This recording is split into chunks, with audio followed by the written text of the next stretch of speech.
تو اب سمجھیں کہ شہید کو شہید کیوں کہتے ہیں؟ ایک گواہی زبان سے ہوتی ہے اور ایک گواہی عمل سے ہوتی ہے. تو شہید بھی اللہ کے راستے میں اپنی جان قربان کر کے گواہی دیتا ہے اللہ کی وحدانیت کی اور الوہیت کی اور دین اسلام کی حقانیت کی کہ سب سے قیمتی چیز جان ہے، اسے قربان کر دو. اور اس کا اتنا بڑا مقام ہے کہ اللہ نے فرمایا کہ ان اللہ اشتری من المؤمنین انفسهم واموالهم بان لهم الجنہ. تو یہ قاعدہ ہے کہ جہاں بے شرا ہوگی نا، ایک مشتری ہوگا خریدنے والا، ایک ہوگا بیچنے والا، ایک وہ چیز ہوگی جو بیچی جائے گی اور ایک اس کی قیمت ہوگی. یہ ہمیشہ قاعدہ ہے، اصول ہے. کہیں بھی کوئی بے شرا ہو تو بہرحال ایک آدمی بیچنے والا ہوتا ہے، ایک خریدنے والا ہوتا ہے، اور پھر وہ چیز ہوتی ہے جو خریدی جا رہی ہے، پھر اس کی قیمت ہوتی ہے. تو اب یہاں دیکھیں کہ ان اللہ اشترا، اللہ خریدنے والے ہو گئے. من المؤمنین بان اموالهم وانفسهم بان لهم الجنہ. تو اب بیچنے والا مومن ہو گیا.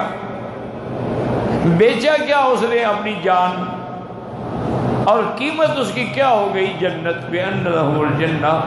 تو اللہ تعالیٰ نے قرآن مقدس میں یہ اتنا بڑا عظیم فیصلہ فرمایا. اور پھر یاد رکھیں کہ حدیث مبارک میں آتا ہے، حضور پاک نے فرمایا کہ شہید جو ہے نا وہ 3 قسم کے ہوتے ہیں. ایک شہید تو وہ ہے جو اللہ کے راستے میں نکلا ہے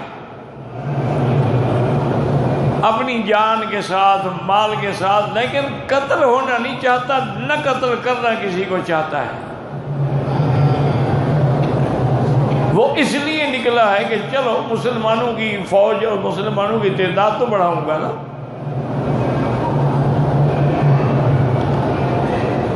جیسا کہ ایک نابینا صحابی تھے نا، تو انہوں نے کہا کہ مجھے بھی جنگ میں. انہوں نے کہا بھئی آپ نابینا ہیں، معذور ہیں. میں کہا اللہ کے بندے، میں نابینا ہوں، دشمن تو نابینا نہیں ہے نا. میں جب تمہارے صفوں میں کھڑا ہوں گا تو ایک بندے کا اضافہ تو ہو جائے گا نا، عدد تو بڑھ جائے گا نا مسلمان کا. اور پھر دوسری بات یہ ہے کہ چلو میں جنگ نہیں کر سکتا، لیکن مجاہدین کے مال پر حفاظت کے لیے تو بیٹھ سکتا ہوں.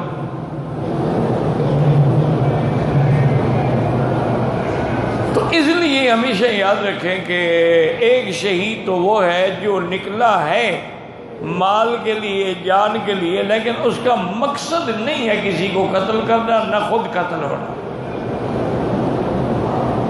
مقصد ہے کہ مسلمانوں کی تعداد میں اضافے کا سبب بن جائے. اور دوسرا شہید کون ہے؟ فرمایا کہ جو نکلتا ہے مال کے ساتھ، اپنی جان کے ساتھ، وہ چاہتا ہے کہ میں کافروں کو قتل تو کروں لیکن خود قتل نہ ہوں. کہ میں کافروں کو تو قتل کروں لیکن میں نہ قتل ہوں. یہ دوسری قسم ہے.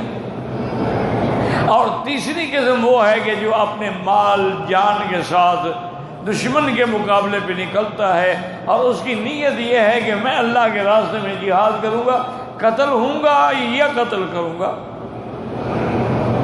قتل ہو گیا تو شہادت ہوگی اور میں اگر بچ گیا تو غازی کہلاؤں گا. لیکن ان تینوں کے لیے اللہ نے جنت کا وعدہ فرمایا. درجات مختلف ہوں گے لیکن جنت سب کو ملے گی.